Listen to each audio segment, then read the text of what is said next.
and again, this might be something that people don't know about. I was in the British Olympic bobsleigh team. Came out the gate, literally went high-sided myself in front of a pub. Our boots were like wearing Wellingtons and the gloves were like golf gloves. My job actually was getaway driver. James Whittam went, he's got it. he's got it. You can see him like, we often drive away from a Grand Prix and there'd be a van and a caravan parked up where someone didn't make it. He's the arch-practical joker for every paddock he's ever been in. After forging a successful career in Grand Prix motorcycle racing alongside his great friend Barry Sheen, when the time came to hang up his leathers, he switched his hands to truck racing, becoming multiple European and world champion.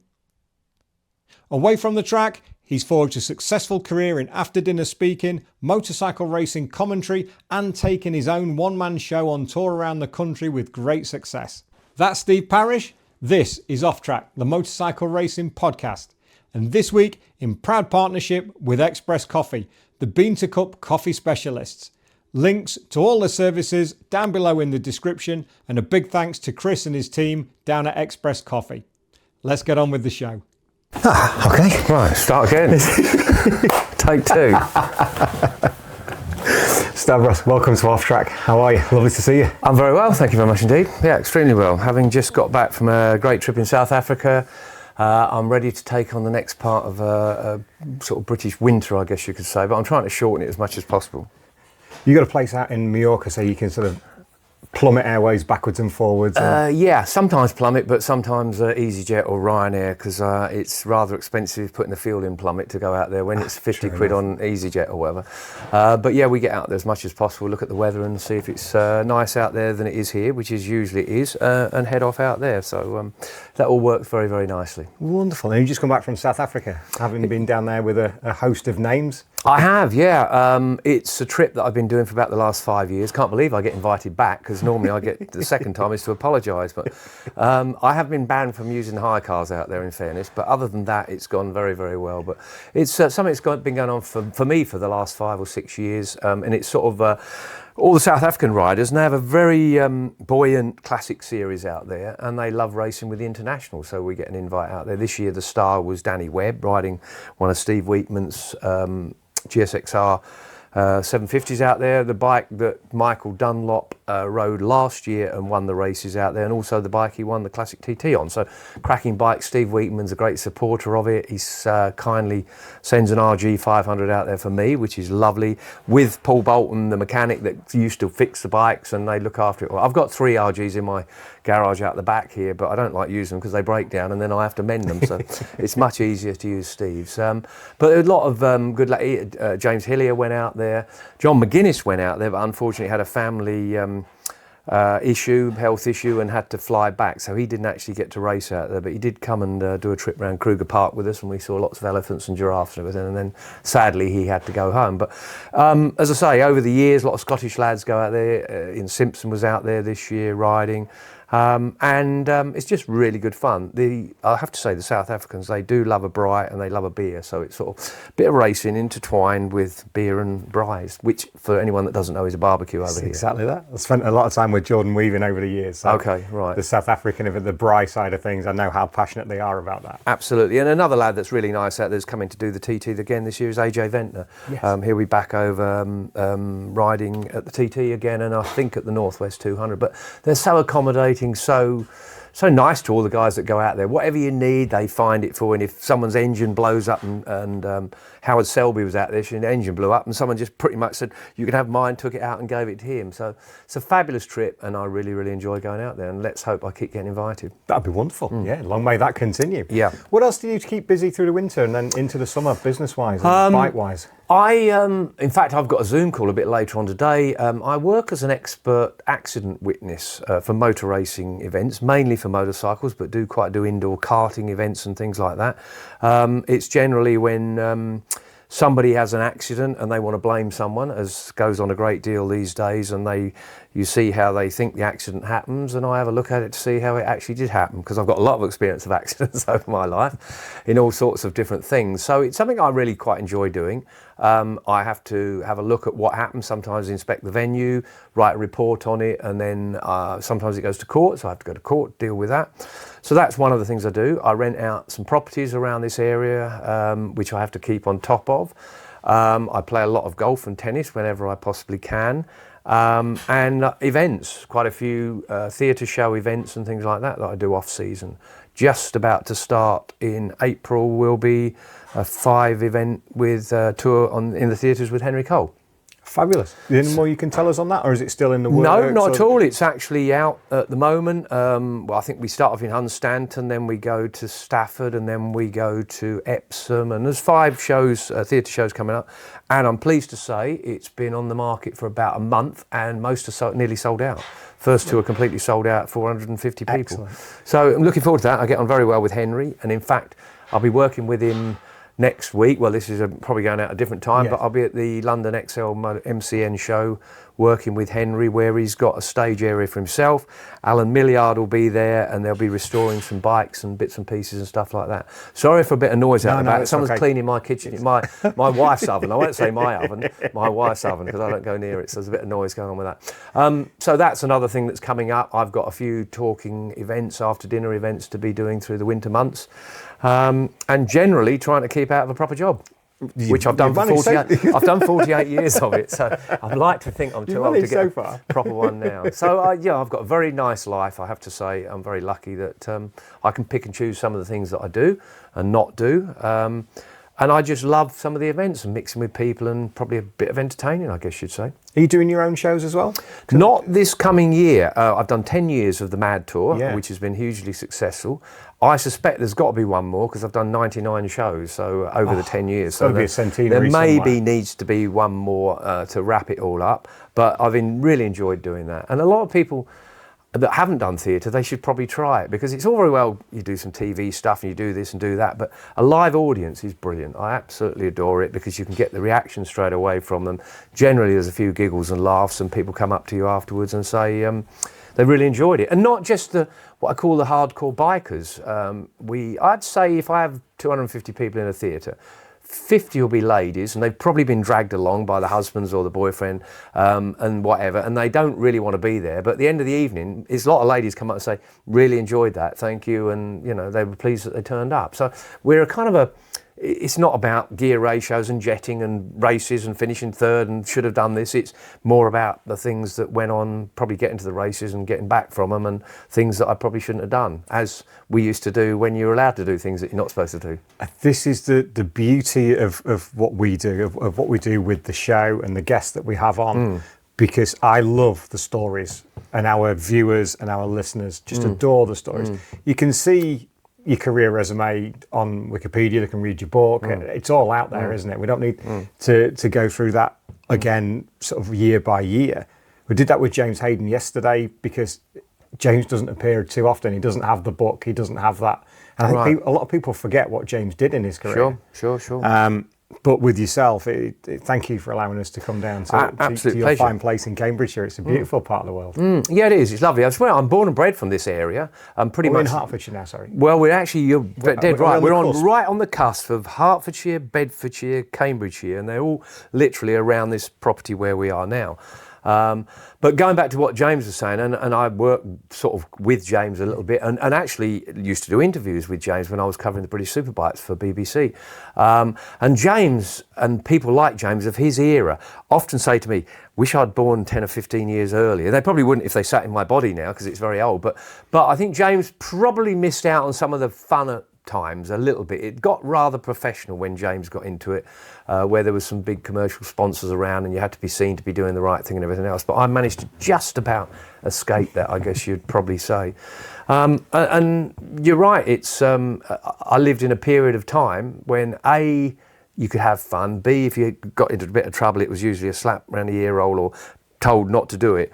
But the downside was that it was very, very dangerous as well. So it's all very well saying the good old days, and you hear it all the time, don't you? The halcyon days of the 70s and 80s and your Barry Sheens and Kenny Roberts and things. But you have to remember that we would very often drive away from a Grand Prix and there'd be a van and a caravan parked up where someone didn't make it. So it was great times if you made it, and it was obviously bad times for families if you didn't make it. So dangerous times, but lots and lots of fun. But did that add to it though? I often wonder if that, because of the downside of the sport was far more prevalent through the 60s, 70s, early 80s. Did that give you a bit more of that almost like a fighter pilot kind of mentality? Yeah, you're absolutely right, Dave. I often sort of say to people, and I'm not qualified to say it was a bit of a war zone, and I'm pleased to have not been in a war, but I can imagine the kind of celebrations if you did make it when you'd had a big battle or whatever, and it was like that. And you get that a little bit with the TT, don't you? Absolutely. Arguably. Still now you do. Yeah, of course you do, because I did the TT, and the jubilation and euphoria when you'd actually done it, whether you just won it, finished on the podium, or even finished it. You kind of want to celebrate that success, and it was a bit that way. It was a gung-ho situation. You went into battle with, not with other riders so much, with racetracks that were lined with Armco barriers and trees and walls, and like the TT was. People sometimes say, why'd you do the TT? But Finland was a road circuit, Spa was a road circuit, Czech Republic. So the TT wasn't that different. It was longer, of course, but it was still just as dangerous. There were still lots of houses and trees and walls all around you. So, but yeah, I think you're absolutely right. It was a period of time when you went out there, you put your neck on the line, you raced your lovely old bikes, whatever they were. They didn't have very good brakes, tyres, or that much power, but we still raced very, very competitively and partied afterwards. Yeah, that's how it was. But as I say, I don't think you're allowed to do that anymore now. No, there's a marked difference between the modern riders that I speak to and the riders that I watched. Yeah, sure. Part of the fun of my era, sorry, butting in, is that after a race, we might be in Italy, for instance, and then the next race might be in Belgium, and there might be a weekend gap. So half the paddock would end up at Lake Como or something with their caravans and your barbecues and whatever, and you'd all travel around together, and it was known as the Continental Circus, and that was pretty much what it was. It was a circus of people going around,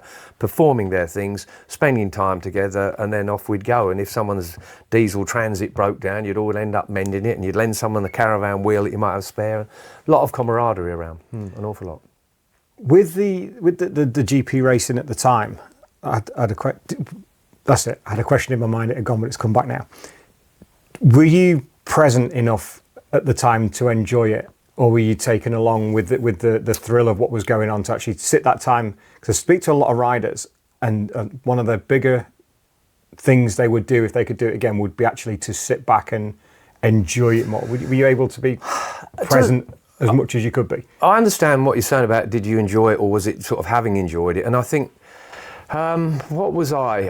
I was a rider that sort of nearly enjoyed having done it as much. I used to get nervous, and I've read lots of people talking about this, and I think it was young Mackenzie, wasn't it, that retired because Taylor retired because he couldn't stand the sickness feeling and everything else. I have to say, I used to get the same, but I'd push myself through it because I wanted to do it for a number of reasons, for myself, for my own self-satisfaction, probably for the team that I was riding for, or the sponsor I was riding for, and for the jubilation and greatness and picking up that trophy and whatever, all the success that came with it. But there is an element of being extremely nervous and thinking, why? I've sat on the grid on hundreds of occasions thinking, what the hell am I doing this for? It's pouring with rain, I've got plastic tyres on, and my leathers that are thin as you can imagine, and silly crash helmets that didn't work, and gloves that were like golf gloves, and thinking, what am I doing? But at the end of it, I went, that's why I did it, because that jubilation that you got of just having some success out there, and of course not wanting to go back, John McGuinness often talks about it, not wanting to go back to being a bricklayer. Now, I was a tractor mechanic, I didn't really want to go laying under Nuffield tractors or things like that, so there was an element of being dragged along with it. Mixing with the greats of Kenny Roberts and Steve Bakers and Barry Sheens and all those guys that arguably were my heroes. I raced with them a lot, but most of the world champions were better than me because I didn't win a world championship. I finished 5th was my best in 77. But I got on extremely well with all those guys, and we were a community. But there was a period through, again, you have to remember, would have been late 70s when everyone got fed up with the dangers, the lack of money and everything else. And there was kind of a breakaway group that Kenny Roberts and Barry Sheen and I were all involved with. And a guy called Barry Coleman, who ended up marrying Andrea Heron, because Tom got killed in 79, unfortunately, her husband, Tom Heron. But we'd had enough. And that was probably the start of the IRTA situation. And we all know, tragically, we lost Mike Trimby recently. But that was when everyone had decided that we were having a lot of fun, but we weren't getting paid much money, not for doing Grand Prix, we were for internationals, and the circuits were really not capable of containing or having enough runoff areas for bikes that were getting faster and faster and tyres were getting better. So there was a bit of an upset going on around there, but yeah, I was trapped in that circus, absolutely adored it, and loved earning reasonably good money because we got paid start money back then, unlike, I keep hearing about the British riders, but I had a contract with Chris Lowe, who was running what was then known as MCD, I think Motor Circuit Developments, which is Branson, Snetterton and places that Jonathan Palmer now owns, Yes. and his MSV, but we would come back and get a couple of £1,000 in a brown envelope every time we turned up at those races, and that was quite a lot of money back in those days. So I won't take anything away from the fact that we did get paid reasonably well, but we didn't for Grand Prix. It was something like 200 Swiss francs to go to a Grand Prix, and it would cost you 500 to get there. But you had to do the Grand Prix to have the status to come back and do the big events like the AGV Nations Cup and the British Superbikes or whatever they were called then, power bikes and transatlantics and things like that. So it was kind of a weird situation that you had to go off to do the Grand Prix to get that position that you could come back and demand X amount of start money. So it was a vastly different situation to we got now. It was a different world completely, wasn't it, in terms of racing and start money. I've spoken to Mick Grant recently and to Reg and Roger Burnett, and it's exactly what you said. Reg made it the bulk of his money from start money at sort of the not Lord of Lytton, doing what they do at Snetterton, Race of Aces. Race of Aces, yeah, absolutely. King of Cadwell. Race of the Mallory Park event, whatever it was called. But that's where the money was to be able to go GP racing. Yeah, we generally would come from Italy back to England to get paid a load of money to go to Alton Park, to go back out to Belgium or whatever, and you'd come back as a full. So in those days, the Grand Prix stars and the big stars were, obviously Barry Sheen was probably the biggest in the UK, but Granty was up there, would all come back and race in England, whereas you're never going to see, well, you didn't, did you? See Cal Crutchlow, Jake Dixon, people like that. Our British superstars that are out doing the internationals do not come back and do the power bike meeting at Brands Hatch or the Race of Aces at Snetterton or the 1,000 whatever it is at Mallory Park. So it was better probably for the fans because their heroes and superstars that were out racing for Great Britain would come back and race in the UK on numerous occasions. Yeah, I'd probably race, let's say back then there was 10 Grand Prix, I'd probably do 15 internationals back here in the UK. And Reg and Mick are exactly right. We would all have our little deals and we'd all queue up there, especially at Cadwell Park. What was his name? Charlie at Cadwell Park. And you'd be in a queue there, for half an hour, and he'd walk up there and have his glasses on his nose and he'd look up. And I remember on one occasion, I think I won 3 races that day and I had a really good day, and he'd look up and he'd go, "So how did it go for you today?" And you full well how it went for you. And you'd have a deal where if you'd won a race, you'd get a bonus and this, that, and he'd count his money. Luckily, I'm beyond the tax man from that era now, so they can't come back to me. But no, there's no comeback on that. No, I'm past that sort of period. But it was really quite funny, and you'd try to work out who got paid this and who got paid that. But anyway, that was all part of the fun, and then you get your little cash, and then you'd all stop off at a pub on the way home or something. Coming back from Snetterton, we'd all end up in a pub at Thetford or something like that. I mean, remember when you say about the riders that used to arrive in the international meetings. One of my first meetings that I can ever remember, and the listeners and the viewers know this story, was Cadwell Park in the late 70s, and there was Barry was there, Granty was there, Reg was there, Will Hartog was there. Sure. And you're like, these guys at a Grand Prix, they are the cream of the crop of World Championship racing. Wow. And they're blatting around Cadwell Park on the... Even more ridiculous, Scarborough, Oliver's Mount, Jarno Saarinen would go and race around there, and Phil Reed would be there, then obviously Barry would be around there, and a lot of international riders would come over and do these events because they got paid reasonably good money to come and do it. And Steve Baker used to race over here a great deal. Kenny Roberts would be at an international at Donington Park. Yes. Always. He ran over my head on one occasion. I've got some pictures somewhere, I don't know where they are, but it was a Donington International or something, and Kenny was in it. Joey Dunn Dunlop was in it, and I was following Joey Dunlop the first lap out of the old hairpin, and he missed a gear. I ran in the back of him. Kenny ran over the top of my head. That's why I'm weird as I am now. And the tyre mark was, I haven't got the helmet, because Kenny ended up buying it. There was a tyre mark right over the top of my helmet that came from his front wheel. And it went for auction, and Kenny still has the tyre mark over my helmet and sits and looks at it and realises that's why I'm so stupid. He caused it. But again, going back to it, there were so many big international stars that would come and race at our events because they got paid extremely well to do it, because there would be probably 40, 50,000 people at the event, all paying good money to get there. So that was how it was, yeah. And they were probably good old times, but just sadly we're never going to see it anymore now. No, well, that's the beauty of the podcast, and being in the privilege of sitting here chatting with you, and to bring those memories back for people, and to tell the stories. So of those times, certainly on the UK circuits, racing against those names and being a front runner in there, what are your best memories for that? Oh, Transatlantic, probably. They were a lot of fun, and you kind of you sometimes sat by your phone hoping you got the call, because I think there'd be 8 British riders, 8 American riders, and you had to have done pretty well to get in that team. And they were an awful lot of fun. Pretty hard work, because we'd race at Brands on Easter Friday.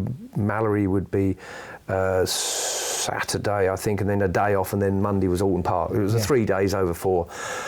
And the Americans were a wild bunch and everything else, and it was just a real good giggle. And teamwork as well, because it's very unusual in road racing to have a team, isn't it? I mean, you might be with your teammate in a team, but you hated him because he was the first person you had to beat. But when it became the Transatlantic, you all worked together and you'd help each other with the gearing and this, that and the other, try and beat the Americans. One of my first year I ever did it was 1976. I was still a privateer, sponsored by Dave Moore on a TZ750. And I've got my bloody CF Bedford diesel, my caravan, and I'm trudging around. I remember leaving Mallory Park to go to Alton Park. And we're driving up there, and I've got my girlfriend sat on the engine in the middle, I guess, because you didn't have 3 seats in a CF Bedford, and my mechanic would be sat there, and we'd be tearing up there. And this great big stretch limo came past. And as we kind of looked to see if it was the Queen or whatever in it, it was Dave Aldana and Kenny Roberts with their bare asses hanging out the window. They were mooning everyone as they went past. You know, little things like that. Now, you just don't get it. And that would just be one of the stories. But yeah, some of it is probably not to be talked about, but we had a great deal of fun doing it, and I thoroughly enjoy that. Enjoyed winning my British Championships, of course. They're always very, very good. And there's a very famous story, and it's fact, and people say, is it really true, when I qualified for Barry Sheen at Mallory Park because his knee had collapsed. And a lot of people get that story wrong, because one of the reasons, I'm going to cut back here a little bit, one of the reasons I started doing the Mad Tour, which is my theatre show, talking about my life as a racer, which is what my book's called, was that it started off, James Whittam and Carl Fogarty started these chat shows going around. I think it was called the Foggy and Whit Tour, yeah. Anyway, Whit, who I used to see because I worked with him at the TT and things, would be chatting away. He goes, oh yeah, we were at Newcastle last night or the last week or whatever, and we ran out of stories half an hour ago. He said, so we told yours. I'm going, sod off, you know, this can't be right. He said, oh yeah, we used up all your one about this and that and everything else. But he used to tell them wrong. So I would go to some of my shows and tell the story as it happened, and they go, no, you're not telling that right. James Whittam said this happened. Sod off. And James used to get it a bit wrong, and I think he was embellishing it a bit, that Barry got drunk the night before Mallory Park and couldn't ride, and I went out to qualify him, but it wasn't that. He got to the track and his knee collapsed where he'd had his Daytona accident, and he had to go and see a chiropractor. So Rex White, the team manager, said, a bit of an awkward question, but would you mind putting Barry's helmet and leathers on and boots on and going on the number 7 bike and doing a couple of laps so he qualifies while he goes and gets his knee fixed up? And then at least he can get on the grid. And it was the Shell Sport 500 Championship, which we were battling out for. And that's exactly what happened. I said, yeah, absolutely. I always wanted to ride his bike because it was slightly better than mine. And I've always wanted to be Barry Sheen. So I put a dark visor on and off I went and did 3 laps, only to get to the hairpin each lap. And there's lots of girls waving underwear at me. Little did they know that behind that dark visor is a bloke with a big nose and big ears, and it's not Barry Sheen. Anyway, cutting the story short, I ended up doing the job, but unfortunately went faster on his bike than mine, so he was on the front row and I was on the second row. So I out-qualified myself. But just imagine Fabio Quattuara doing that for whoever, Morbidelli or something. No. So these are all the things that did go on. I guess if I'd have got caught, I'd have got a bollocking, but I wouldn't have got a suspension or anything like that. No. I'd have just said, oh, sorry, it's flipping with dyslexia. I put the wrong leathers on. I got on the wrong bike, sorry. Dyslexic and colourblind. Exactly, yeah, one of those. But yeah, a lot of fun racing in the UK, met lots of lovely people, and fortunately missed and lost a few. You know, that's the way it was. But still, luckily, Grant is around and Reg is around, and a lot of the people that I competed with around that period of time. But sounds all rather morbid and sad. Unfortunately, they're picking from my pen these days. So sadly, a lot of people of my similar age are no longer with us. Still keep in touch very much with people like Charlie Williams, Stan Woods, and all those guys from my era. We usually now meet up at places like Goodwood or at the NEC show and places like that. So still keep in touch with the mates that are still around. And we all talk about the older we get, the faster we were. Oh, 100%. 100%, no question. There's no doubt about that. We had Charlie on the show beginning of January. Did you? Lovely man, Charlie. Incredible fella. What a story to I know he well. is. He's a real raconteur, is Charlie. And he tells them with such gusto, doesn't he? He really does. The listeners and the viewers, they maybe weren't as familiar with Charlie because his time was a little bit further back. Yeah.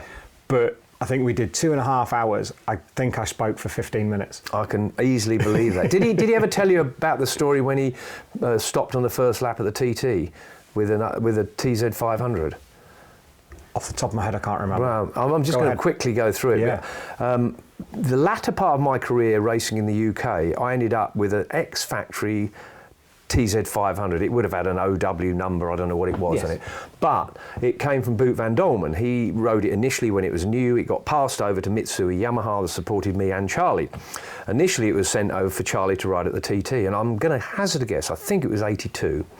And Charlie was going to use this bike because it was better than the standard for the TT. Anyway, quick story, he gets on it, starts off, someone had lifted the fuel tank up, and when they put it down it kinked the fuel line. He got as far as Ginger Hall. And the reason I'm telling you this story is because I ended up with a bike, but he got to Ginger Hall and it cut out. It kept going, burr, burr, wouldn't go.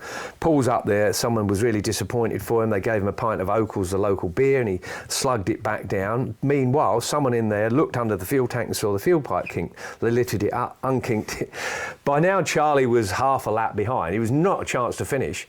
Jumps on it and it ran like a dream. He set the lap record that year on that bike with a pint of Oakles, finished up nowhere because he was so far back, but just goes to show that sometimes you can drink and drive, I guess you could say, but you shouldn't do it, I know, but Charlie definitely set the lap record after a pint of beer. But I ended up, after that TT, I ended up with a bike and it got nicknamed the Slug because it wasn't the fastest machine out there, but well, it wasn't against the RG 500s and things like that, but it was a bike that Charlie and I shared, and that was it. But yeah, no, I get on very, very well with Charlie. We even go on holiday sometimes together and talk about stories and things and have a giggle. Wonderful. What are your best memories of the TT? How did you approach it? Very, very cautiously, because I was told by my mate Barry Sheen, you're an idiot, Stavros, don't go and do it, because he didn't like it at all. And I completely understand why he didn't. It wasn't through lack of balls, because he raced at places like Finland and Spa and road circuits and things like that. But he just felt it was wrong, and I completely agree with him on some counts. It should, my opinion, it was good to lose its world championship status because it was wrong to get Italians and Belgium and French and German people to come and try and learn 37 3/4 miles. And it was virtually impossible. And too many people were trying to get world championship points there when they didn't know the circuit. So to me, the Isle of Man has always been, and it was when I started, a race to do if you felt you wanted to do it rather than had to do it. So I took it very cautiously. I did the Manx first, and on a little 250 Yamaha TD2B, which I've still got in my shed, and crashed at the Gooseneck. But if you're going to crash, that's the best place to crash. But same deal really with the TT. I never won it. I got to the podium in '85 and then got disqualified, which was rather annoying. I stood on the podium with Joey Dunlop and Tony Rutter, Michael's dad, and about an hour later they said my fuel tank was oversized, which arguably it was 200 cc's, but I'd got about 4 litres left in it and I stopped twice. But anyway, but it was that same old thing, that kind of such amazing achievement to do the TT, and the satisfaction and the euphoria again once you came in there, and if you finished on the podium it was wonderful. Even if you finished 5th or 6th or whatever, I've got 13 replicas I think to say that I finished the TT 13 times, and I admire the people that do it.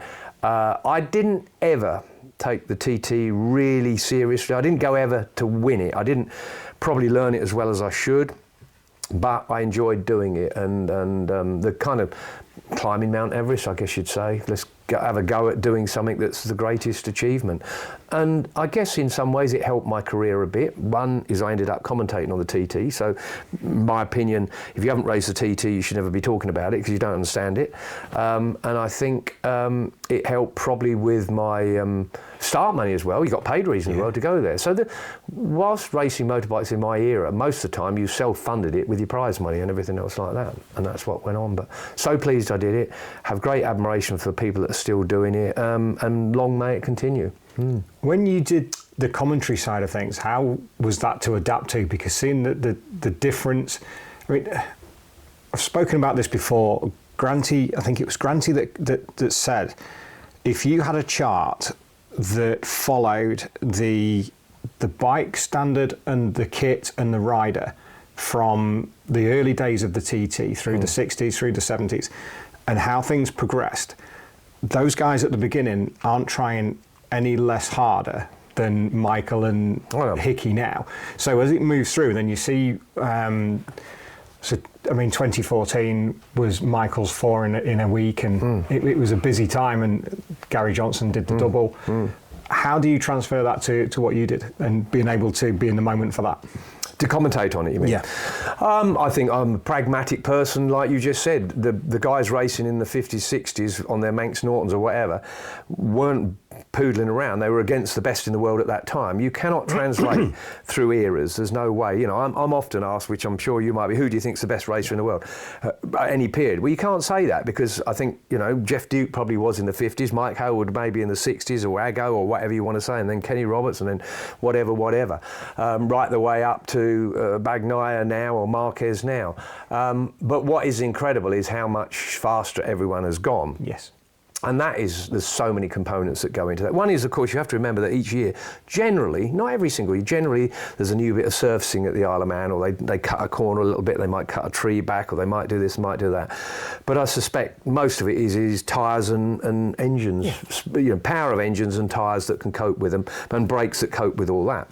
But there's no doubt that, you know, when I won finished third at the TT and the podium, Joey Dunlop won it. Yeah.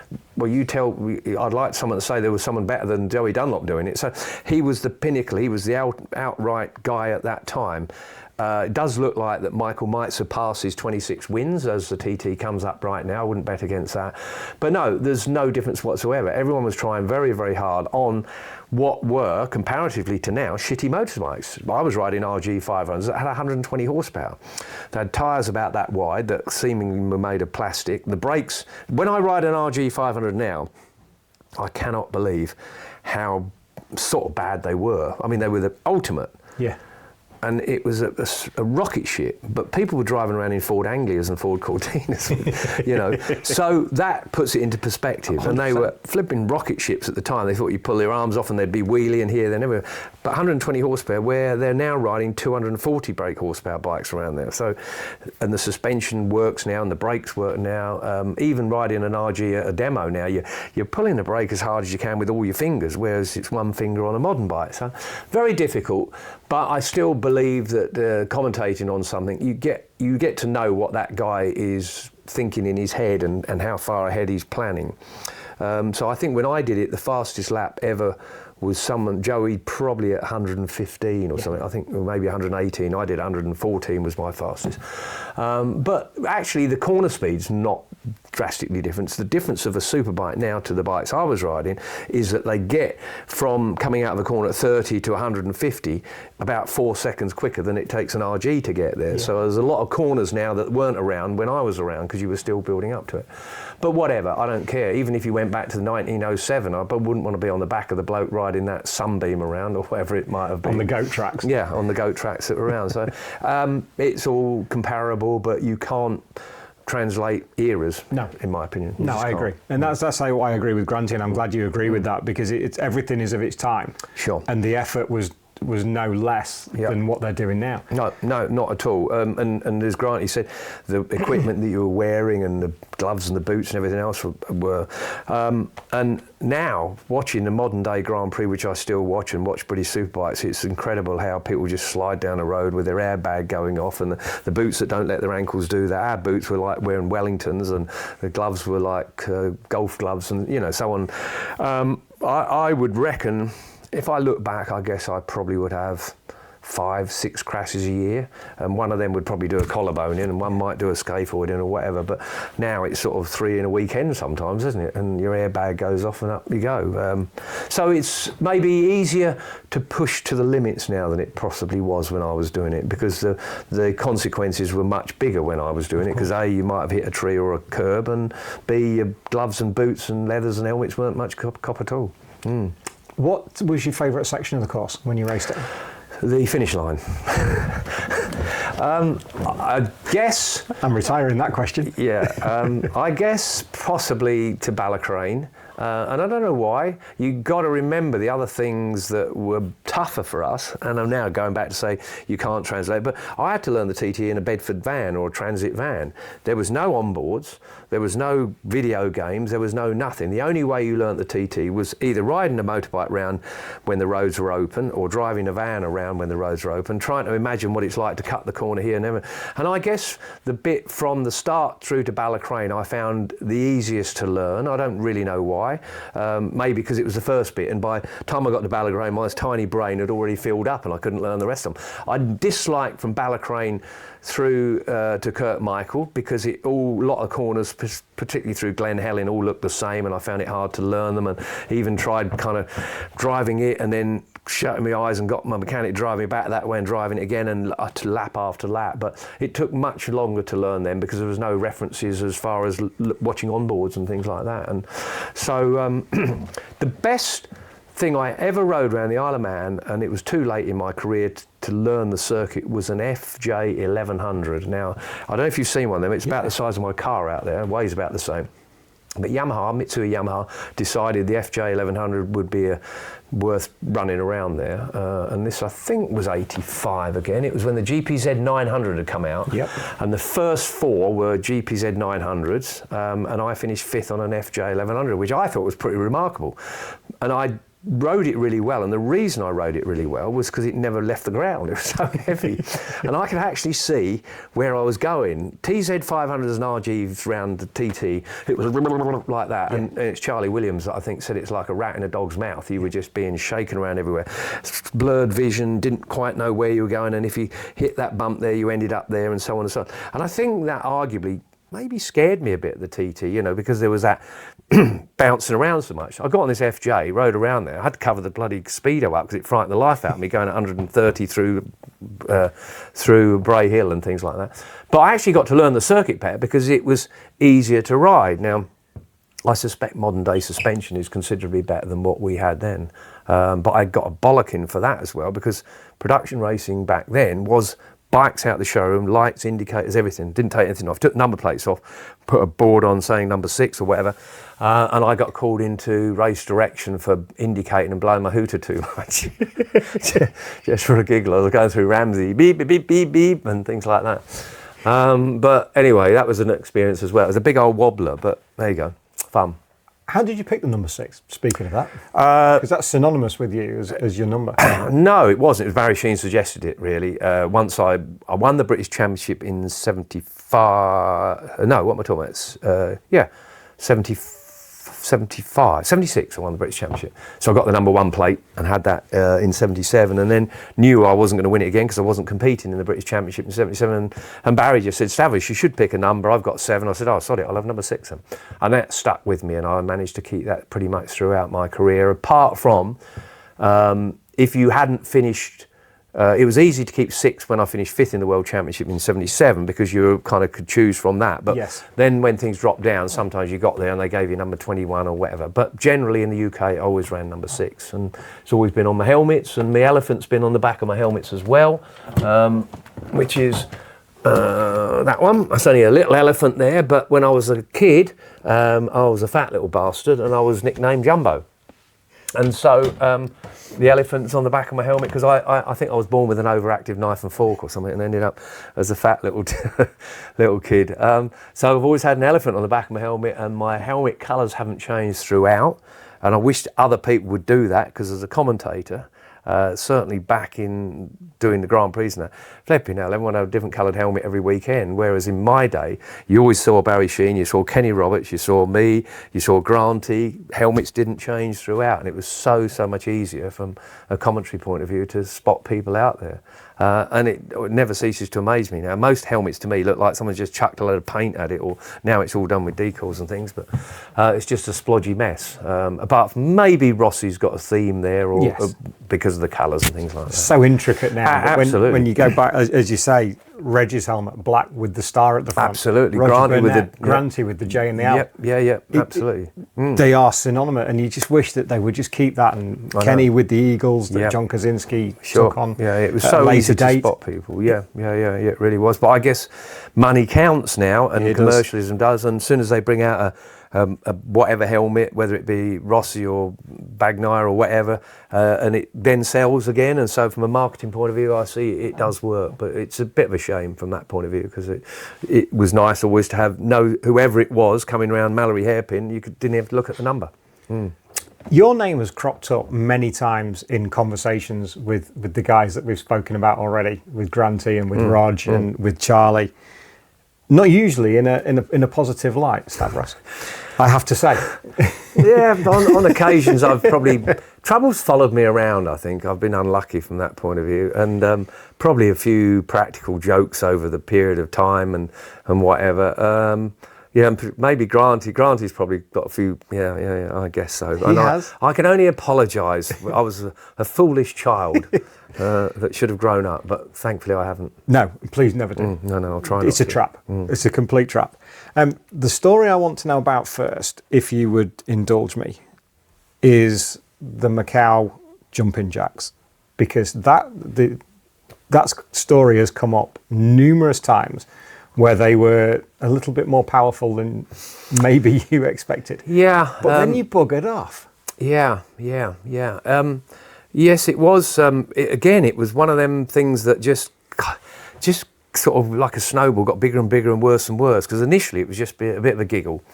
And it was after the Macau Grand Prix again. Bit like the Macau Grand Prix was just as exciting probably to finish than all the other races, because it was the last race of the year. You have to remember, it was like the final go, November. That was it for the year. So as long as you were still walking and still all right at the end of that, then you had to party. And Macau was a great place to party with all the casinos and everything else.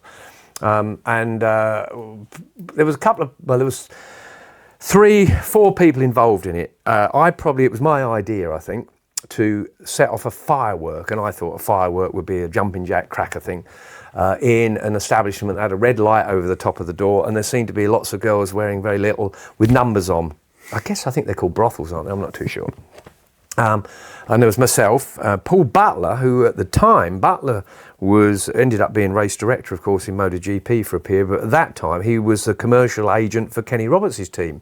And he was out there to meet people from Lucky Strike, I think, for future sponsorship and everything else out there. Howard Lees, sadly, Howard Lees was a great endurance racer, raced for Phase 1, I think it was, along with Matt Oxley and people like that. He got killed in a plane crash in a pit special. It went wrong and he got killed. And there was an Irish fella who, to this day, I can't remember what his name was, but he wanted to be in our gang. And it was all decided, military operation at 8:30, I think it was in the evening, that we would chuck this firework into this brothel.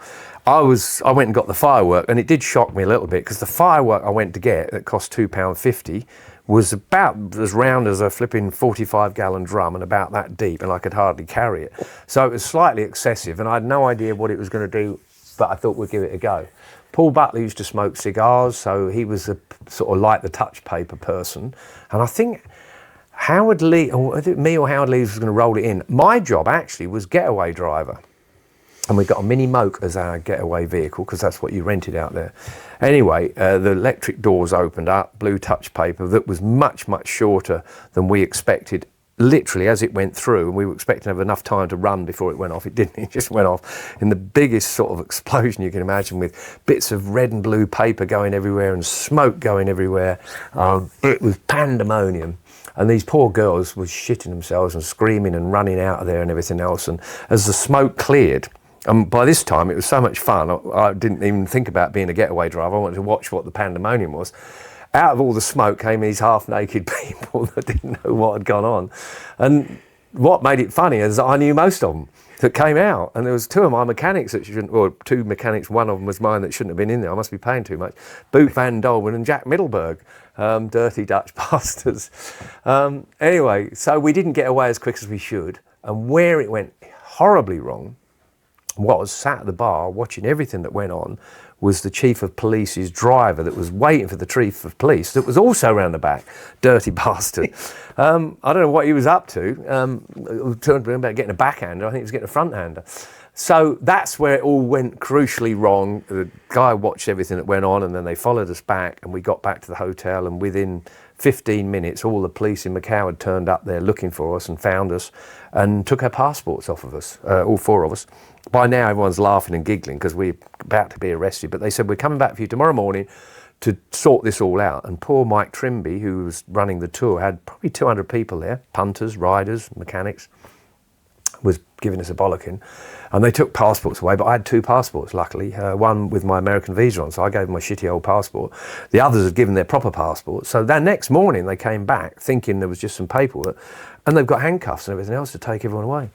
So I, as soon as I could realise the situation, borrowed a cap off my mechanic, pair of dark glasses, jumped in the lift, went to the first floor where I knew there was a ladder escaping, shot down there, jumped in a cab, went to the hydrofoil to get back to Hong Kong, which is the hydrofoil takes you back, and pretty much escaped.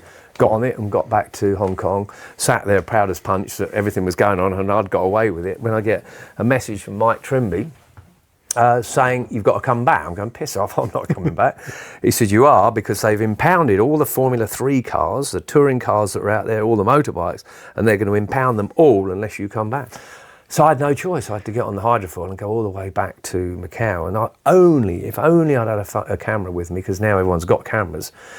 But as I get off the hydrofoil, they've blown up the picture off my passport with a big wanted thing. As I get back to Macau, this got wanted. See, Parish. I wish I could have got a picture of that.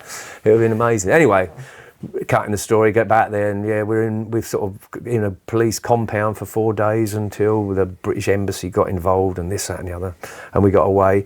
I ended up, because it was probably my fault, the mini moke was hired and they kept it and for whatever, and the charges were going up, so I ended up buying a mini moke. So I still own a probably rusted away mini moke in Macau now. That was my penance, and a fine and whatever. And I just got married. I had to phone my wife up and say I'm in prison for blowing up a brothel, which went down like a kidney stone. So yeah, one of these things that happen. Didn't the, if I remember this correctly, and forgive me if I'm wrong, because a lot of the story, we've done so many chats this side of Christmas, was there one point that they got their own back? There was some white powder. Oh yeah, there was. That was the following year. You're absolutely year. right. Yeah, you're absolutely right. Again, that was Trimby's, I think, decided to do that, or a consortium of bastards. Retribution, really. wasn't it? Consortium So what's of that bastards from got your together. side of stuff? One of the riders in Macau was a policeman, ex-copper, from Hong Kong, I think, or Macau, I can't remember where, but he got involved with it and everything else. So, yeah, exactly right. I'm in my room with my mechanic at the time, Dave Johnson, Big Dave, and there's a knock on the door, and there is 3 policemen. This policeman had obviously got together with some people, and they come in the room and said, we've got information that you're smuggling drugs and so on and so on. I want to go through your bags. And sure enough, I go through a bag and come out amazingly with this big white bag, a polythene bag full of powder. And I'm thinking, what? You know, I knew I hadn't been doing anything like that and kind of been set up and whatever. It's like one of these books that you read, isn't it, when you're set up? And they said, right, they took all this stuff, they locked the door, put me in handcuffs, that's it. They handcuffed me to the bloody bed. Dave wasn't in the room, that was it. They handcuffed me to the bed, but I was able to get on the phone. I dragged the bed across and got to the phone and rang reception. I think Dave was in the bar, got him to come up the room. And because I was a tight bastard, he had to carry his tools, hand luggage, so I didn't have to pay for them in the box. It got I got him up to the room and he got a hacksaw in his case with all his tools.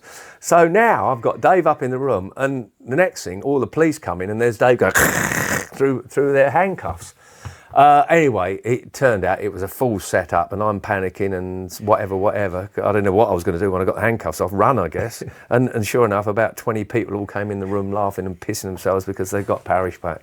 But I've been got back on a few occasions. Bloody Beatles About got me because it was a few people got together and phoned London Weekend Television. So we got this silly twat that lives in the village that keeps squirting our pub out with water from his fire engine and running around with an ambulance and so on and so on, and they set me up for that. So I've taken it reasonably well. I've never got mad, just even. Because if people get me back, then I've got to get them back again. And so it continues. It just carries on, yeah, absolutely, yeah. What's the most elaborate one that you pulled? Most elaborate stunt? Oh dear, there's been an awful lot of fairly big situations that have gone on. The one that's probably gone wrong the most was, and again, I got set up to start with by my mate that lives here on the farm. A stag got run over down the road there, which often happens, sadly. And I came back from the Italian Grand Prix with my wife, who's now my wife, now was my girlfriend at the time, Michelle. I was living in the Isle of Man at the time, and we had this place to fly back into. And went to go to bed late at night. The flight came in late, and in my bed, luckily with a dustbin bag around its neck, is the head of a stag sat in my bed with a cigarette and a pair of my Oakley sunglasses on, looking at me like that. They've chainsawed the head off of it because it was dead anyway, and put it in my bed. It was like something out of a movie, wasn't it? There it was. And I knew who'd done it, but I thought at the time it was a waste of a stag's head, just leaving it and chucking it wherever you would chuck it, or burying it. So I decided, and again, this was midnight, we put it in my car, took it across to a friend of mine that was just restoring his house over near Biggleswade, and got some coat hangers and wired it onto his electric gates to the property, the big property he was restoring. He's in Mallorca. All this stuff came out afterwards. He gets a call from his builders the next morning saying it's a gypsy death threat. There's a stag's head on your gates, because he'd had some problems with some gypsies on his land and everything else and got rid of them. And they said, we know this is a gypsy's death threat and they're coming to get you. He's flown back from Mallorca with his family to sort it all out. The police got involved. They decided that it wasn't safe for him to stay in the property where the building was going on because it's a gypsy death threat. Forensics got involved. Luckily, they hadn't got in my database, so they didn't get involved. He then moved his family into a hotel for a week, didn't dare go back to the property.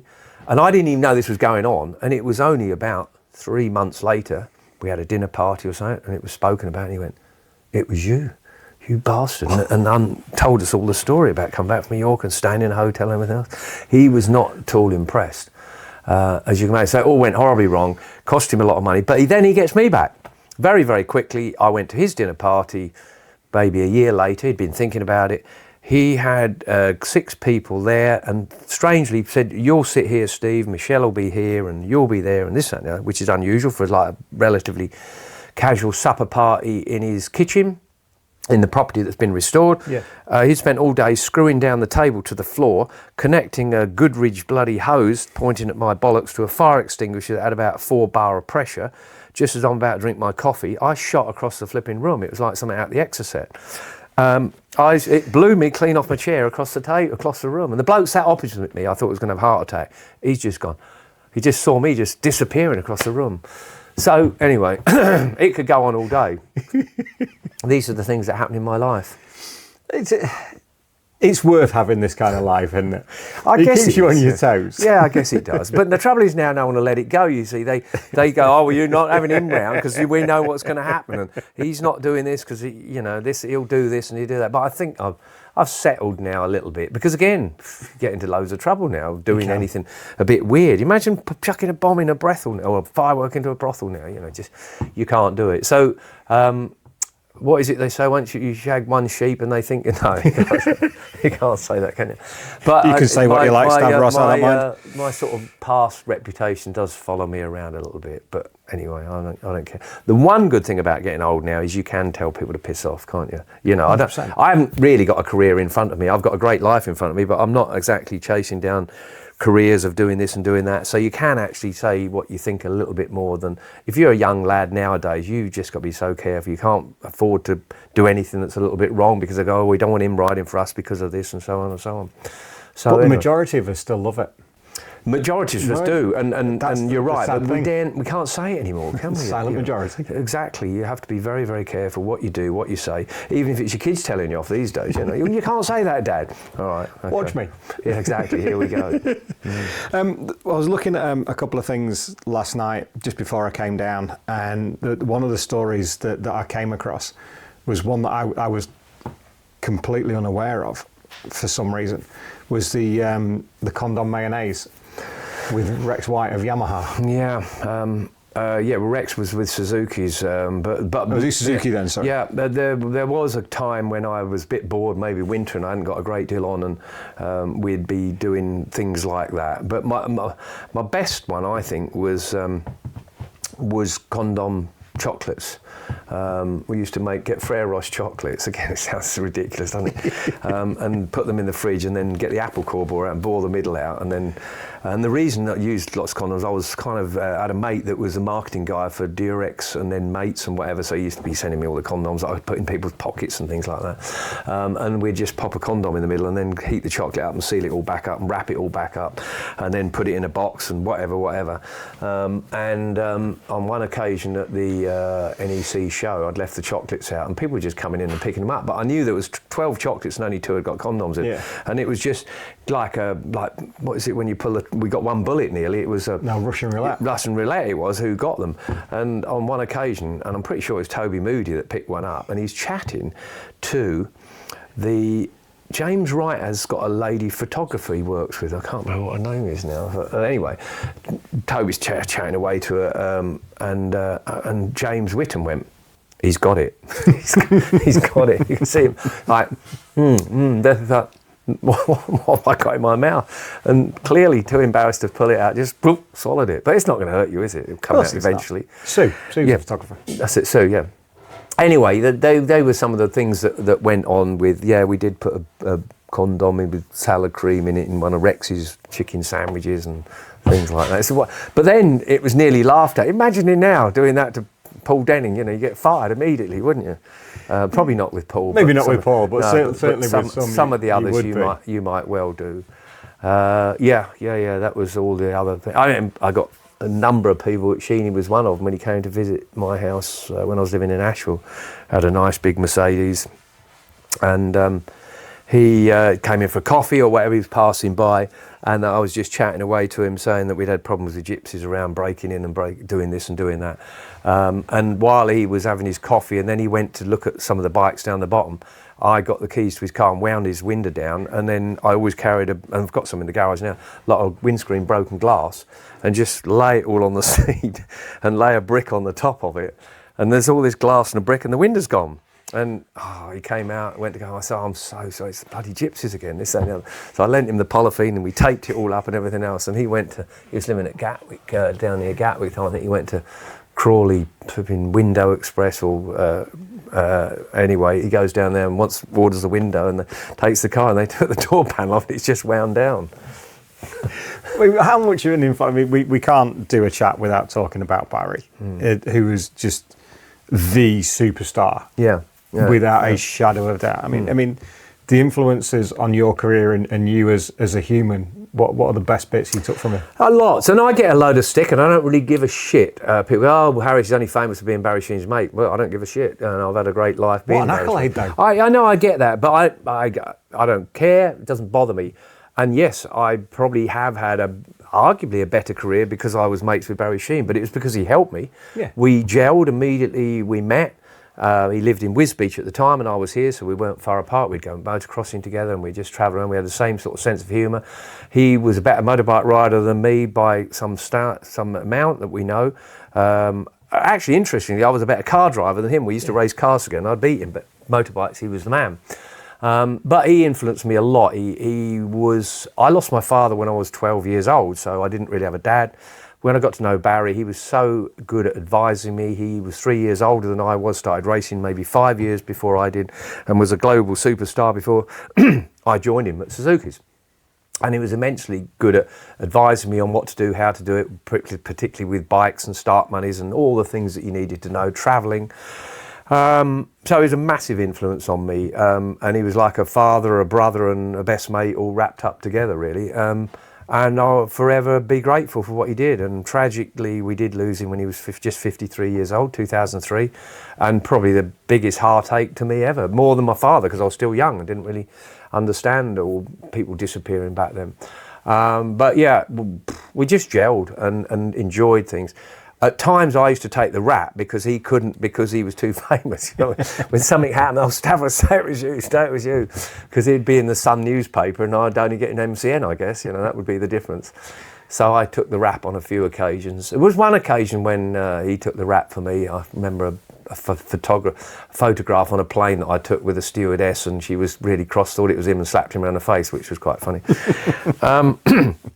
But yeah, a huge influence on me right the way through. We kept in touch, you know, a long time. Even when he got ill, it was just awful to see. I always thought that Barry Sheen was going to live forever, because you do, don't you? You know, you think nothing's going to stop this man, and I think he thought the same. Nothing, cancer's not going to stop me, and he tried all the holistic stuff and whatever, and it didn't work.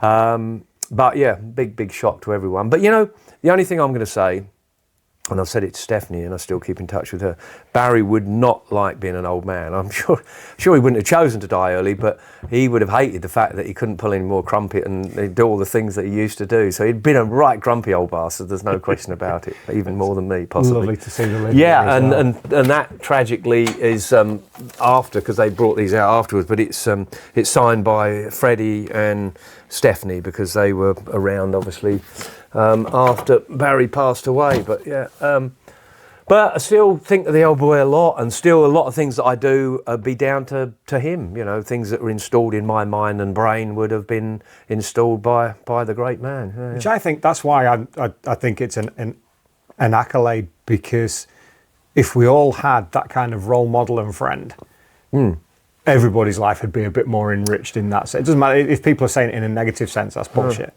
You're your own man. Yeah. But to have that on a personal level, for me, I think it is. Yeah. I think something we could all. A lot of the stuff I do is to keep Barry Sheen's memory with people. Yeah. And a lot of things that crop up in my life that I did with him, I might put it out on social media, but it's not. It's more the fact that, you know, I want people to remember Barry Sheen. And it was lovely for me last year at Goodwood Revival. Barry, it was 20th anniversary since he passed away. I convinced Freddie Sheen, his son, to be my partner to ride at Goodwood for the revival. And it was just such a treat to have a Sheen on the bike out there sharing it with him. I clearly would have preferred it to be Barry, because it actually would have been faster than Freddie. But nevertheless, it was still nice to keep that connection going. Yeah, and I'll always enjoy, and I'll always be happy to get on a number 7 bike or whatever. And if I want to have to dress up as Barry Sheen again, I'll happily do it. But I will keep that name going. There's been for maybe now 7 years in the pipeline, even 8 years, a possibility of a movie, and tragically it hasn't happened yet. I wonder if it ever will. It's been a long time coming. I'm told by the producer that wants to do it, that lives in Australia, they're struggling to find a lead actor of some note to get it all rolling. But it will be a great sort of, whether you want to call it a biopic or a biopic, there's lots of people call it differently.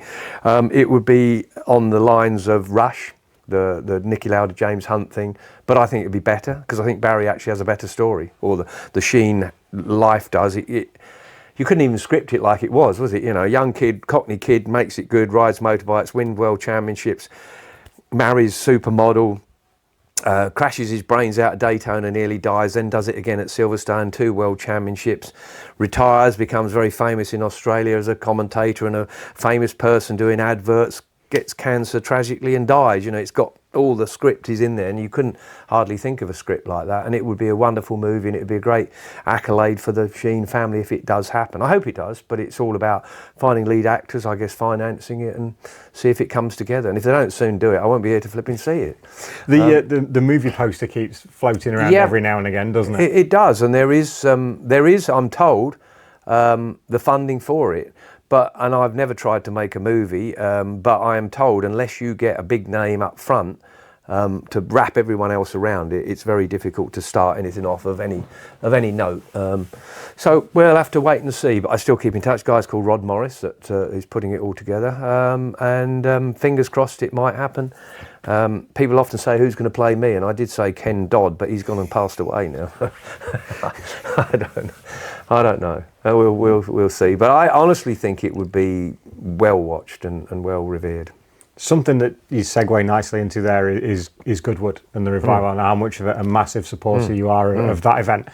For people who I haven't been this year, I'm making the effort to go down. So if you get a couple of spares, yeah, they are like rocking horse shit. There's no doubt about it. And I don't know if I'll be riding. I've retired the last 2 years. I sort of retired and I was racing. My partner was Richard Cooper, who was so fast because he only weighs about 6 stone, doesn't he? And he was faster than I was by some margin. And when we ended up finishing on the podium, we got third there. And then he couldn't do the following year because of he was having a baby, or his wife was having a baby.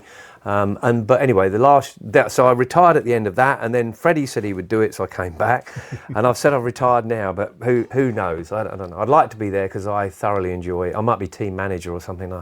We'll wait and see, but it is a great event, and it's a bit like going back even older than I am. I'm riding bikes that are older than I am. I'm seeing people dressed up older than even I did, but I just love that going back into time before my time when people, it was just good, looked good. People wore ties and shirts and jackets and every day just to go to the shops. Absolutely, you even see pictures racing motorbikes wearing ties, don't they? Back in the day. So yeah, make the effort and go along because I know you'll enjoy it. It's something that we definitely want to do. Just to touch on there, we're sort of hopping backwards and forwards. I like this. It's just a general chat rather than something chronological. That sort of reminds me of your time at Loctite Yamaha. When you say maybe be a team manager. That's yeah. Well, I was actually the late 80s, early 90s. It was it was from 87 onwards through to 91. And actually, I wasn't just a team manager. I owned the team. I was very fortunate when I retired in 86. I had a sort of I was player manager in some ways because I was riding and had Kenny Irons riding with me for the Loctite Yamaha Bless team. him, yeah. Had a great association with Loctite that were based in Welwyn Garden City, just up the road here, and I had a good association with Yamaha. And I sort of felt I should retire. I wasn't getting any faster. I was fed up with waking up with the smell of hospitals around me and not knowing who I was or where I was. And I was only 32, which is quite young by comparison nowadays. But I felt that it was a good time to do it. I just got married, got a daughter was on the way, and so it seemed like a good idea. So Yamaha wanted me to continue being involved, and Loctite wanted me to be involved. So I had my own workshops, 5 miles from here. I put it all together with my first 2 riders were Keith Hewin and Trevor Nation. I wanted Kenny Irons, but Suzuki's paid more than I could afford to with the budget that I had. But he went off, and so I had those 2. Keith Hewin won the Superstock Championship for me that first year. Following year, I had Mark Phillips and Keith Hewin. Then Keith retired. I had Terry Reimer got involved with Mark Phillips, and then Rob McElney got involved. And it evolved into a very, very professional team, arguably the biggest and probably most successful team in the UK from that period of time. We won 3 British Championships through that period of 5 years, won races in World Superbikes with Terry Reimer and podiums with Rob McElney, and it was good. But that had to come to an end. Talk about jumping from one thing to another, because I'd started racing trucks. Yeah. And I'd also started doing a bit of commentary. So I'm now juggling about 4 jobs, and it just wasn't going to work. And I understood it, Yamaha understood it. I was actually, by the end of my team management thing, I was commentating racing trucks, running the team, even commentating on Red Bull Air races because I got involved with aviation as well. So I had to decide, and I decided in end of 91 that I could run a team at any age, but I couldn't go racing at any age, and the truck racing was getting bigger and bigger. Mercedes-Benz had signed me up to be one of their drivers with a pretty substantial fee, I have to tell you. I felt that I wasn't going to, not so likely to die in a truck as I was on a motorbike or get hurt. And it was a factory job. I used to just fly into the races, race the truck, and I guess you'd have to say successfully. I won 5 world championships for Mercedes. I got paid a load of money to do it. They used to give me free cars and free fuel because I was sponsored by BP. I was living the dream. But also doing the commentary. In between, I'd work on World Superbikes and MotoGP, juggling things around a little bit. In fact, Roger Burnett, who you did an interview with, used to do the weekends I couldn't do. So we dovetailed all that around. And I was told, again, it was Barry Sheen, I know it's an old saying, when one door shuts, another one opens, but the key fact is you've got to keep the corridor short. And boy, did I keep the corridor short. For I went from racing to team management to commentary to truck racing, and it just sort of actually all flowed in together. But the Loctite Yamaha team was very, very successful, and I did enjoy doing it. Not as much as racing, don't get me wrong, because when you win, it's the guy on the bike going around waving to the crowd, and when it goes wrong, it's that twat of a team manager. So there is sort of downsides to it, but it worked extremely well. And then it worked very well at the end of it, because Rob McElnay was about to retire. He did one more year, and he was keen on running a team. So I literally took the team and handed it over to him, including the truck and the bikes and everything that went with it. But again, good times. And then, as I say, truck racing turned up, and Bob's your uncle went well. I remember going to one of the truck meets actually at Donington Park, but there was yourself and Barry was racing as well. That's right. In the Klaus Taylor's? Klaus Taylor's, yeah, that was the alcohol-free beer. Isn't it amazing what you remember? In a DAF, That's yeah, not well even done. that It up, was that's just Sherwood DAF, That's Klaus Taylor, one of the early alcohol-free beers, I think it was. And he didn't have a lot of success in trucks, actually, but prior to that, he'd raced for Toyotas in touring cars and done some bits and pieces and so on and things like that. And Barry didn't really like car racing that much. He did it because he got paid to do it, and it was another way of being competitive, doing something. But he just didn't gel as much probably as I did. And a number of people have told me that they reckon I'd have been a better car racer than a bike racer, but it just happens that way that maybe because I wasn't as brave as I should have been on a bike, and you can be braver in a car, I don't really know. But I had a fair bit of success racing Caterhams in between the trucks. BP, my sponsors from the UK, decided it'd be better if I did a few more UK races. So rather than doing the trucks, I did some sports car racing and enjoyed that. But yeah, Barry did have a go, and that's why same old deal, Barry Sheen got me into truck racing. Not physically, but he rang me up and said, I'm doing this truck race at Donington Park, and it was the multi-part truck Grand Prix, and I think it was 84. I was still racing bikes, he'd retired, and 8 or 85, and I said, I'm bloody jealous about that, because I'd love to do that, because I knew when he did something I was as good as him, if not better. So I went to Mercedes-Benz in Milton Keynes, said, Steve Parish, Barry Sheen, my teammate or my mate, is racing a DAF truck. Have you got a Mercedes? And they said, well, we haven't actually got one here, but we've got a dealer that's interested in doing it. It was a company in Ipswich called Mitchell Cotts. They delivered a truck, and they were road-going trucks back then. And they said, you do have an HGV, don't you? I said, oh yeah, of course I do. I'd driven a Transit before.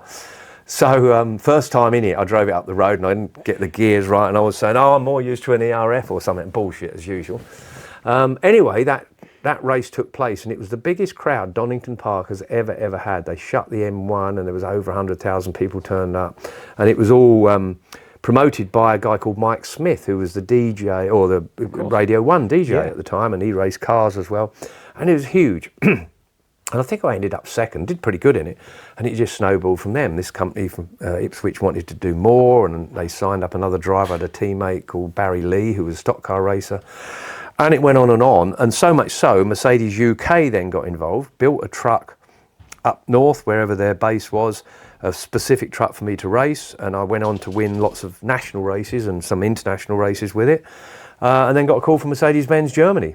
Would you come over and test one of our trucks? And I went to Nürburgring, the short track at Nürburgring, and went about a second and a half faster than their factory drivers, and signed contract, and that was it for 10 years doing truck racing. Incredible career in the big rigs. I know, yeah, absolutely. And I did have a lot of success, had a few crashes and damaged a few things, but again, thoroughly enjoyed it. Not nowhere near as much as motorbikes. I enjoyed it, and it was better than doing something normal, and it was actually more fun than running a team. But it doesn't give you the same satisfaction and exhilaration as motorcycle racing. And you can tell motorcycle racing is the pinnacle.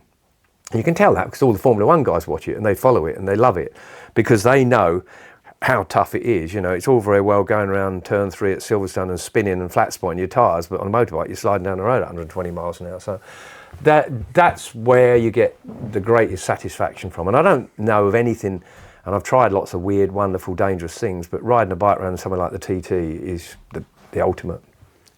Or Scarborough. Well, Let's talk about and I'll be Scarborough. back. I will be back this coming year. That's somewhere you've got a big affinity to. Winning the Gold Cup in '81. Yep. Barry was very successful there. You were successful there. Yep. What is it about Oliver's Mount? Don't know, I guess it's the mini TT factor. It's the fact that the crowd is so close to you, they can see. Great place to spectate. If you've never gone and watched motorbike racing at Oliver's Mount, get yourself there, because you're stood on the bank watching people come over the jumps, coming down there. Andy Hayes has done a really good job there, bringing it all back from death, really, because it had pretty much disappeared. Pete Hillaby sadly got ill and it fell apart. Then Granty and Eddie Roberts got involved, and they knew that they'd got a period of time they wanted to get rid of it. Andy Hayes got it, and I think COVID came along, and then the council came along, and so many things went wrong for him. But he's gradually chipped away, and he's got it back on its feet, and I'm hoping to be there and make it a massive Barry Sheen festival this coming summer, where we can see lots of bikes turn up all in the Sheen, Texaco Heron colours, or whatever Barry Sheen raced in, whether it be the blue and white stuff in his early days, or the Texaco Heron, or the DAF Yamahas, or whatever, Akai, don't care, just come along. The Akai one's still my favourite. Yeah, it looks with good. The speed blocks. It's really good. So hopefully Granty will be along as well, and we can tell a few stories, and I'll try not to upset him. Did he ever tell you about... he'd done something to me, and I can't remember what it was. And again, it's connected to Scarborough, because Pete Hillaby used to run a motorcycle show at York Raceway. Yeah. The club, whatever the club was. And they'd have a dinner there, presentations, and Granty and I would be there to perhaps give out the trophies or... Elvington. Yeah.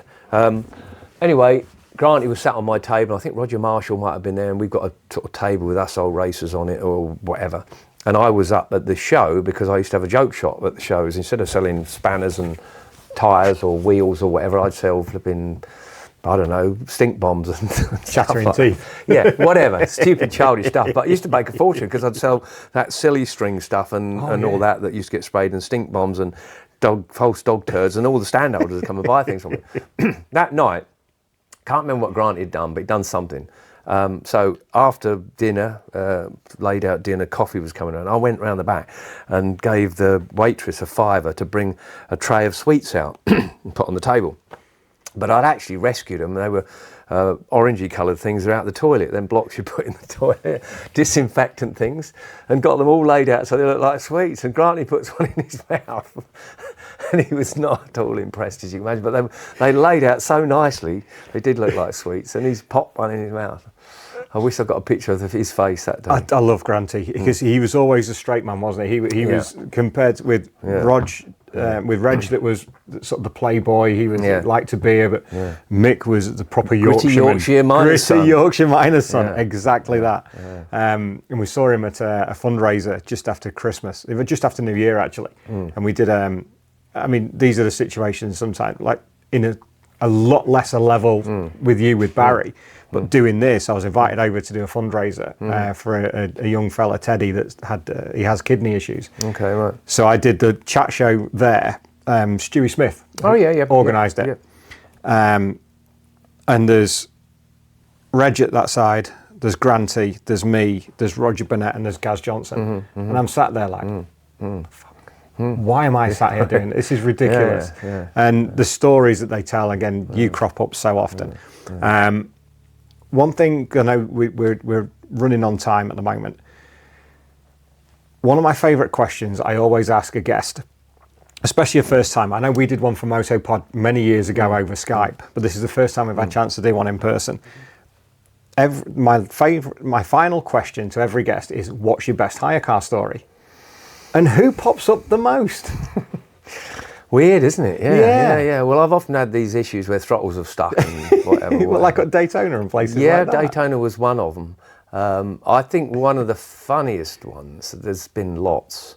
I could name lots and lots, but one of the ones that always makes me giggle, and it was Charlie Cox, who some people loved him, some didn't. He was my co-commentator for probably 7 or 8 years, a lot of years after Lee Diffie. Charlie joined the team, and Charlie was a bit of a straight man, but he did love a hire car chase or whatever we would be up to. He never really drove much. He liked being my co-driver, I guess you'd say, you know, over crest 30 left and that sort of thing. But we always had a bit of fun. And we were at Germany, Ring it was, which is now longer, Ring, where they had World Superbikes. And we found a way back to our hotel. When I was working for BBC, they'd book hotels around. It was about 6-7 miles, but we found a bit of a shortcut which took you on this dirt road. And so each night we'd be going back on this dirt road, and we'd literally be going, right, let's see if we can do it a minute quicker today. And it was like water puddles, and it was like, just like a rally track. You'd think it was a RAC rally. And we had a Renault Turd or whatever it was, I don't know, Spass or something, I can't remember whatever it was. But Renault did do rallying because I used to watch them, so they shouldn't build cars that don't go rallying, should they? But this particular weekend, Colin Edwards had got his motorhome parked with his wife at the Ring, and he wanted to get back somewhere, and he was going to leave his motorhome there and go back to Frankfurt. I can't remember the airport, I think it was probably Frankfurt. And asked us if we'd give him a lift back, Charlie and I. I said, yeah, no problem whatsoever. And so on the Sunday night, we went back to the hotel. We got the lap time down, get back to the hotel fairly well. And we were due to pick Colin up 9 o'clock on Monday morning, him and his wife, to go off to Frankfurt, all sorted. Well, on the way back to the circuit in the morning, we used the rally track for the last time. And we were determined to get under 3 minutes or whatever it was. Anyway, I hit a bump so hard on this thing. We were up in the air in this Renault, whatever it was. And when it landed, it died nearly. Unfortunately, all the lights came on and everything else because we took the sump off. And we're only about a mile from Colin's motorhome by now. So I managed to nurse it back. I said to Charlie, I think I've caught it, like you say on a two-stroke. I think I've caught it. And all the lights are flashing. As we came into Ring, this thing is starting to rattle because it's got no oil in it, and all the lights are flashing and everything else. And it's punched the suspension things through the wing. So the whole suspension struts are bulging through the wings and everything because it landed real heavy. And we pulled up at Colin, and by now we're a few minutes late, and Colin and his missus have got their bags out, and they're literally ready to put them in the car. And he's going, lift the boot, and I'm going, no, Colin, no, we're not going anywhere because this thing is now smoking and rattling like you can't believe. We're not going. And he's going, no, you know, Colin, he's chewing his tobacco or whatever. And I said, no, we're going to have to get a replacement. This one's died. So I phoned up our producer at the time, can't remember which one it was, and said, have you left? No. Can you come round and come to the track? Promised to give Colin a lift and this, and they'd got people in the car already. So I had to sit in the back of this car in the boot. I had to sit in the boot because I was the one that caused the damage, and they're all sat on each other's lap. We get back to Frankfurt Airport, and it was Hertz. I went there with the paperwork and this, that, and the key. I said, brought these paper. I've actually left the car at the circus because a red light came on, and I didn't want to destroy the car. And this guy said, oh, sorry, he said in his German, I can't speak German at all, but Achtung Fahrenlager or something. That's so kind of you, he said, because so many people just drive our cars when the lights come on and they ruin these cars, and it's really kind of you, and this, that and the other, and I'm going to give you a 5-star rating and everything else like that, and you maybe get some discount on the next one. Well, about 2 days later, Belinda Rogerson was the main producer for the series. She gets a bill from Hertz for 14,000 euros or something like that. It was astronomical. Anyway, it took a bit of sorting out and odds and ends and whatever, and I can't remember how I got out of it, but I did. I denied this and everything else. But this poor car was absolute scrap. The suspension had gone through the wings, the engine was broken and whatever. But we got Colin to the airport, and apologies to Hertz, that's all I can say. Yeah, it was one of them situations where the car didn't stand up to the conditions. It really didn't. No. Did you ever go out and do the Swan series? I went out to Australia, but it was then the Coca-Cola special. It moved from the Swan, but I did go and do it on my TZ500. That happens on the V8 commodes and things like that. Things tended to happen. It did happen. Yeah, it did happen. Things like that. But I did go out and do it. It was the Coca-Cola International. I did 3 races, which was in Melbourne, Sydney, and Brisbane. Yeah, that's right. And I went out there and did it on my old TZ500. Had a lot of fun out there with Greg Hansford because he was still alive then, and he looked after us and took us around. Jeff and Murray Sale. All those guys, same thing, had an awful lot of fun travelling around out there, having an absolute ball. That would have been the first time I went to Australia, yeah. Mm-hmm. When I spoke to Rog Burnett I asked him for his hire car story, and he regaled us with the story of you being shot at in South Africa. Yeah, that's right. Yeah, we did. Yeah, we got lost and went through a township somewhere. And that's right, yeah, they were shooting at us. But I worked out that if we kept it above 70, they'd never hit us. They wouldn't give us enough lead. And so we managed to escape death on that occasion. Roger was also with me when we got stopped by the police. I think that was in Czech Republic or somewhere like that. We were travelling somewhere. He was riding, I was team managing. And we got stopped by the police doing 140 mile an hour in my AMG Mercedes or something like that. Thought we were going to prison, and it worked out. They fined us, and we went to change some money up and thought it would be like £1,000. It would turn out to be £22 or something like that. So I'd changed up 100 quid, and we'd carried on 140 mile an hour all the way. Just keep giving him every Just time we you got get enough money stopped. to speed all the way there. Couple of questions that I have just to finish off. Thank you, Stavros. This has been fantastic. Absolute pleasure. I still smile at my own stupid stories, actually, which is great when you're doing a theatre show, because I can't stop laughing myself. Tell me one thing about you that nobody else knows. I'll give you a bit of time. These are little left field questions. One thing that nobody knows about me. I'm very emotional. My daughter's just had a baby, and it's like, it's one of them things that gets you. I even cry at movies and things like that. So, yeah, I'm quite an emotional person, I guess you'd say. Yeah, that's maybe something that people don't know much about me. Other than that, don't know. I'm dyslexic, but I get by. Yeah. Doesn't bother me that much. Like most things in life, if you've got an ailment, you kind of work around it, don't you? Of course you do. Yeah, a couple of little things like that. Dining room table, 3 guests, any era. With us, not with us, who are they? Oh, got to be Barry Sheen. Can I have 3 people? You can have 3. Gary Nixon, who loved him to bits, great guy. And a fella called Pierswell Forrester. No one will ever heard of Pierswell Forrester. He was an aristocratic fella that I met through Barry, lived in London, had a big house in Chelsea. But never had any money. He was obviously going to be a trustafarian, I call him, someone that would have inherited money. Tragically got killed at Brands Hatch in 1977, riding a TZ750 Yamaha. When I first met Piers, he was a playboy around London, used to go to tramps and everywhere else, and Barry and I would hook up with him because we'd meet all these posh birds and sometimes posh blokes that might have some money that sponsor us. So the deal I had with Piers, he would help me meet people and have a great time in London. I would help him learn to ride a bike, and we did exactly that. And he sadly got killed at Brands Hatch, but I wished I'd known him for longer. He was the guy, and again, this might be something that people don't know about. I was in the British Olympic bobsleigh team in winter of 76, 77, because Piers told Prince Michael of Kent, who was the team captain of the British Olympic bobsleigh team, and I was current British motorcycle champion. He told Prince Michael of Kent that I was a fantastic bobsleigher, so we got a free holiday. I went to Igls in Austria as a trainee for an Olympic bobsleigh team. I'd never seen one till I got there. I had no idea what it did. We crashed it twice on the first 2 runs and got expelled, but we got a free holiday. But I'd love to see. Piers, actually, that is somewhere here. There it is. This was his trophy, and I ended up winning it, and it's of Icarus. It's the Piers Forrester Trophy of Icarus. Wonderful. Because I think Icarus flew too close to the sun, and that was what it was for. Right. And I won it for winning a race at Brands Hatch, I think it was. Am I still in frame? Yeah, I am. Yeah, you're fine. But I'd love to have him at my dining room table, because just to relay some of the stories. I mean, this ridiculous trip. And I've met Prince Michael of Kent since, and I got expelled for turning it upside down and not getting out of it and whatever. And I met him at Goodwood, actually, and he said, "Oh yes, Parish, I do remember you." But it was in the William Hickey college. Parish and Forrester joined the Olympic bobsleigh team. I had no idea what they were. That's wonderful.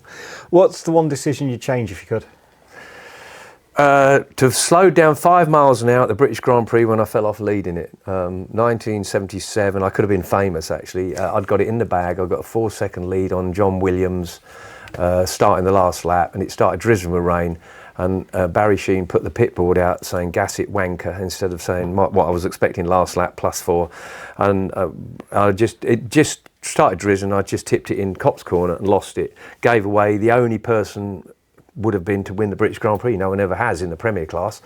John Williams crashed at the next corner. He got the rain because it was who was leading the race. And Pat Hennon, my teammate at the time, went on to win the race. So that would have put me third in the World Championship, I think. So that's a regret. Don't regret many things. No. Realistically, no, not at all. Probably never have got married. No, I'm kidding. Which leads me on to my next question. What's your most embarrassing moment? I don't want to juxtaposition those two. Right. Very embarrassing moment. I mean, I've done lots of daft things, but one thing that did embarrass me, and I've got, you know, when you get that extra strength because you're embarrassed by something that's happened, it's like you hear people are picking up cars when they're children. Rush. Yeah. Yamaha kindly used to give me a new R1 every year for a number of years, even when I was racing trucks, because I had an association with Yamaha, having run the team. And Andy Smith used to supply Yamaha, and it'd go delivered to PH Allen's in Cambridge, and I'd go there in, I don't know, March when it got a bit warmer and pick one up. And on this particular occasion, I had arranged to go and pick the Yamaha up, but also been invited to BBC Radio Cambridgeshire to do a chat with them about the coming season. And I knew as well as anyone, and they always tell you at the shop, brand new bike, be careful, new tyres, they're greasy and they need a few miles on them. So I took it very carefully, 2 miles up the road to BBC Radio Cambridgeshire, parked up, did the interview, this, that and the other, and I got some friends at my house for a barbecue, left BBC Radio Cambridgeshire, not thinking about the new tyres, came out the gate, literally went high-sided myself in front of a pub that has got 50 people outside drinking. I think the rugby might have been on and everything else, and there I am flipping upside down on an R1 Yamaha that had done 2 miles, wearing, I don't know if I was wearing just a pair of jeans or something like that, and I'd grazed my knee, grazed my elbow, but I picked this bike up quicker than they could even get to me, like you wouldn't believe, and set off again, wheel spinning because the tyres were new and everything else. And thank fuck I never lifted my visor or anything else like that, but unfortunately I had Parish written across my helmet. So that was probably one of my most embarrassing moments. Oh dear. One of my favourite questions that we ask of guests is, what was the last thing you did for the first time? What was the last thing I did for the first time? Because even as we advance in years, we can still learn new skills and new experiences and things like that. And I find that as part of life is really important. Yeah, that's a very, very good question. In seriousness, the last thing I did for the first time, but I bought a dog. No, I didn't buy a dog, I got given a dog. And it's one of the best things. I had dogs when I was a kid, but I've had a life where I couldn't have dogs because I was travelling so much and everything else. And sat down with my missus and we decided to get a dog. And it's one of the best things I've ever done because it makes me go for a walk for about 2 miles every morning. I have a lot of fun with it. It helps my golf because I hit golf balls across my field here for a couple of 100 yards if I can. And my dog brings it back, albeit it's chewed the ball to shit and it's not such a good ball afterwards. But and I'm really, really enjoying Nellie, the Spaniel, English Springer Spaniel. It must be called Duracell. It's got so much energy, and I thoroughly enjoy it and have a lot of fun with it. So I'm pleased I have. And the last question: who's the most famous person in your phone? Wow, Mark Webber, maybe. Adrian Newey, a lot of Formula One guys that I get on really well with because again they like motorbikes. Of course. It used to be George Harrison, but sadly he passed away because George sponsored me for a year. He was probably a guy that I'd spend some time with and things like that. I don't know. I don't know any film stars. I don't think. Stuff like that, because I don't really mix with all those sort of people. I'm not into music that much. My missus is, but I'm not. Oh yeah, probably Formula One guys, I guess you'd say, something like that. I can't think of any other. I know. Oh God, I can't remember his name. A guy at Take That I get on really well with. Howard from Take That. Yeah. He's in there because I get to meet him at Goodwood and we get on really well and so on and so on. And I did a car race with him at Silverstone about 4 or 5 years ago. So Howard Donald, yeah. Howard Donald. Yeah, that'll do. That's perfect. Yeah, that's what a way to finish it. Yeah, that'll do the job, won't it? Stavros, thank you so much. What an absolute pleasure. A pleasure for Thoroughly my part. enjoyed that. No problem thank you whatsoever. And I hope it makes a few people smile because it still does me. It's ludicrous. That's the important thing. Hopefully we'll catch up at Goodwood later in the year. But maybe at the end of the season, when things start to tail off again, I'd love to come down again if you would have us. If you can't get a ticket for Goodwood, I know the fence you can get over. Thank you. That's important. Ladies and gentlemen, Steve Parish.